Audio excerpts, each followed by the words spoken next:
যা যা বলেছি সব মনে আছে তো? মেয়েদের সাথে কথা বলার কোনো দরকার নেই। আর মেয়েদের মায়া জড়ানোর মতো দ্বিতীয় ভুল আর প্রয়োজন হলে ছেলে বন্ধু বানাবে। ঠিক আছে মা, তুমি যা যা বলবে সব শুনবো।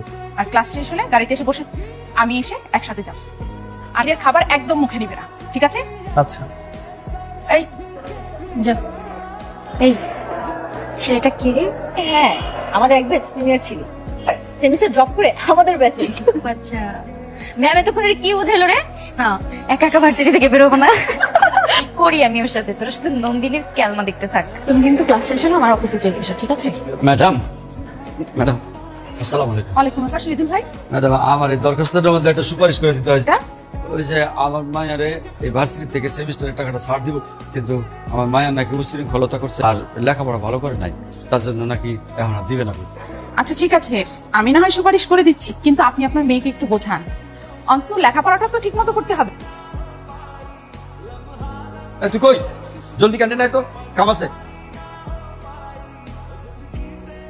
বলো কি বলবা?